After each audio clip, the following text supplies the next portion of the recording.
महाभारत का वह ज्ञान जिसे जानकर आप हैरान रह जाएंगे। तो चलिए जानते हैं पूरी जानकारी को। कल्पना कीजिए, समय हजारों साल पीछे चला गया है। धुंध से घिरी एक प्राचीन सभ्यता जहां ऋषि मुनि तपस्या में लीन हैं। युद्ध भूमि पर गूंजती शंख की आवाज़, आकाश में तीरों की झड़ी और राजमहलों में छिपे ऐसे रहस्य जिन्हें आज का विज्ञान भी समझ नहीं पा रहा है। दोस्तों, हम बात कर रहे हैं महाभारत की, वो महाकाव्य जिसे अक्सर लोग केवल धार्मिक ग्रंथ मानते हैं। लेकिन क्या आप जानते हैं कि महाभारत में ऐसी बातें दर्ज हैं जो आधुनिक विज्ञान और तकनीक से हैरान कर देने वाली समानता रखती हैं। इस कहानी में आप जानेंगे अर्जुन के गांडीव धनुष का रहस्य, जो आज के मल्टी लॉन्च मिसाइल सिस्टम जैसा था। पुष्पक विमान का अद्भुत वर्णन, जो आधुनिक एयरक्राफ्ट और ड्रोन तकनीक से मेल खाता है। गांधारी के 100 पुत्रों का जन्म, जो आज की IVF टेक्नोलॉजी जैसा है। संजय की दिव्य दृष्टि, जो आज के लाइव टेलीविज़न और सैटेलाइट ब्रॉडकास्ट जैसा था। और वो घटनाएं जो मानो टाइम मशीन का रहस्य समेटे हों। ये सारी जानकारी हम आज की वीडियो में जानेंगे। तो तैयार हो जाइए एक ऐसी यात्रा के लिए जहां धर्म और विज्ञान आमने सामने खड़े होते हैं।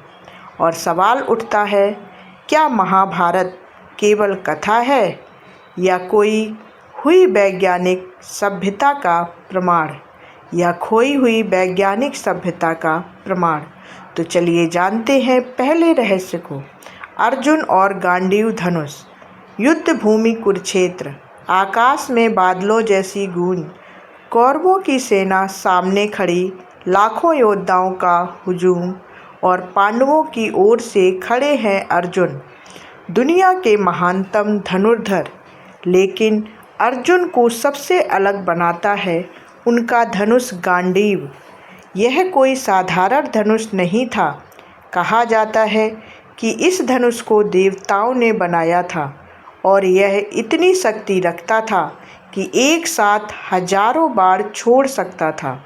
कल्पना कीजिए, युद्ध भूमि पर जब अर्जुन गांडीव उठाते थे तो देखते ही देखते आकाश तीरों से ढक जाता था। ऐसा लगता था जैसे बिजली की चमक आसमान को चीर रही हो। कौरवों की सेना कांप उठती थी, क्योंकि कोई नहीं जानता था कि अगला बाढ़ किस दिशा से आएगा। अब जरा सोचिए, क्या यह मात्र अतिशयोक्ति थी, या फिर उस समय सचमुच ऐसी कोई तकनीक मौजूद थी जो एक साथ अनेक प्रोजेक्टाइल छोड़ सकती थी? आज की दुनिया में हम इसे कहते हैं मल्टी लॉन्च मिसाइल सिस्टम। आधुनिक युद्ध में एक ऐसा सिस्टम होता है जो एक साथ कई मिसाइलें दाग सकता है। मिसाइलें अलग अलग दिशाओं में जाती हैं और एक ही पल में दुश्मन की पूरी सेना को तहस नहस कर देती हैं। तो क्या अर्जुन का गांडीव उसी का प्राचीन रूप है? वैज्ञानिक मानते हैं कि महाभारत के युद्ध के वर्णन में ऐसी तकनीकों की झलक मिलती है जो हजारों साल पहले संभव नहीं होनी चाहिए थी, लेकिन फिर भी वो दर्ज है। नंबर 2 पर है पुष्पक विमान। अब चलते हैं एक और अद्भुत रहस्य की ओर। रामायण और महाभारत दोनों में मिलता है पुष्पक विमान का उल्लेख। रावण का यह विमान और बाद में भगवान राम द्वारा अयोध्या वापसी के लिए प्रयोग किया गया यान अपने आप में अनोखा था।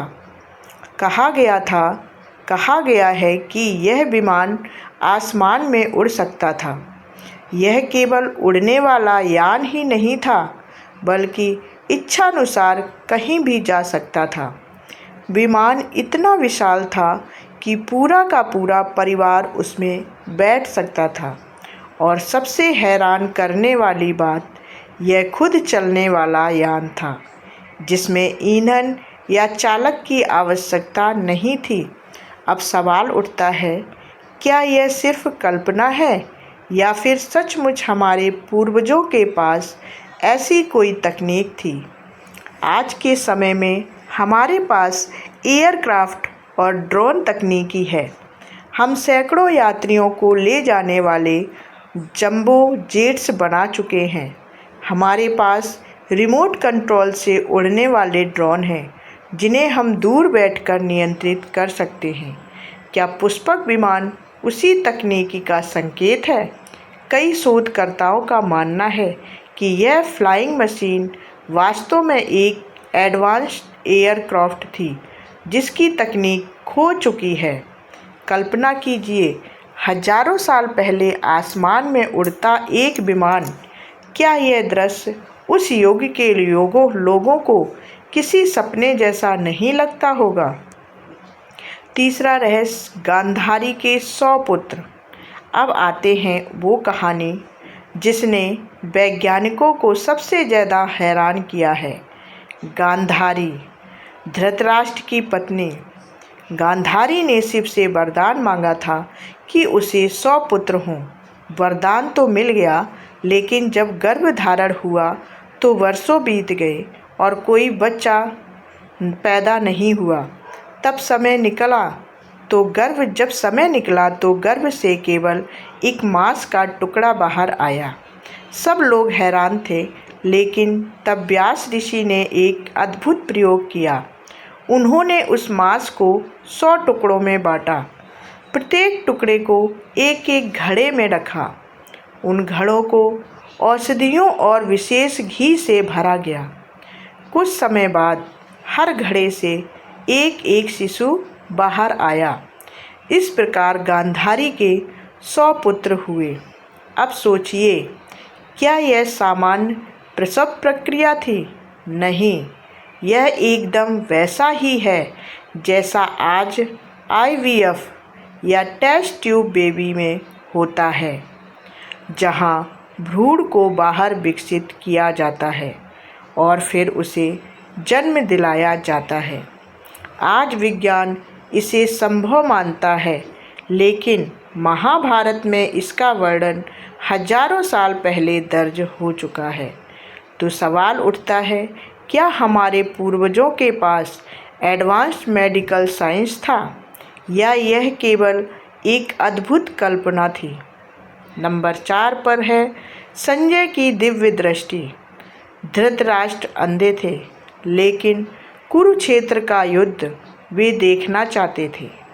तब व्यास ऋषि ने उनके सारथी संजय को दिव्य दृष्टि प्रदान की।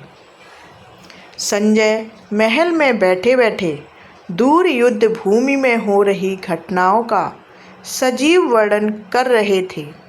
वे बता रहे थे किस योद्धा ने किस पर वार किया, किसका रथ टूटा, कौन घायल हुआ।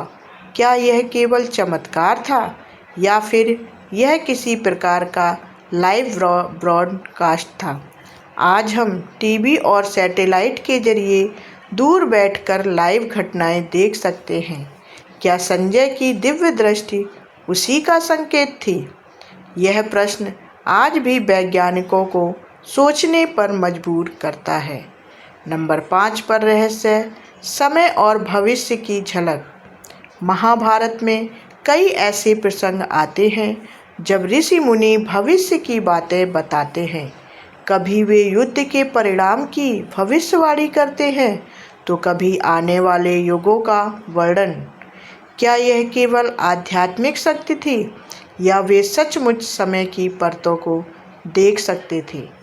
आज विज्ञान टाइम मशीन और क्वांटम थ्योरी पर शोध कर रहा है। समय यात्रा की संभावनाओं को नकारा नहीं गया है। तो क्या प्राचीन ऋषियों ने वह कर दिखाया था जिसे आज हम सिर्फ सपनों में देखते हैं? नंबर 6 पर है महाभारत और विज्ञान की विरासत। महाभारत के इन प्रसंगों से साफ है कि यह केवल आस्था का ग्रंथ नहीं, बल्कि विज्ञान का खजाना भी है। कई वैज्ञानिक मानते हैं कि इसमें वर्णित तकनीकें केवल रूपक नहीं हैं, बल्कि खोई हुई सभ्यता का प्रमाण हो सकती हैं। तो दोस्तों, आपने देखा, महाभारत केवल धर्म और नीति का ग्रंथ नहीं है, बल्कि यह विज्ञान और भविष्य की झलक भी देता है। गांडीव धनुष से लेकर पुष्पक विमान तक, गांधारी के पुत्रों से लेकर संजय की दृष्टि तक, हर घटना हमें सोचने पर मजबूर करती है। क्या सचमुच हमारे पूर्वजों के पास ऐसा ज्ञान था जो समय से हजारों साल आगे था?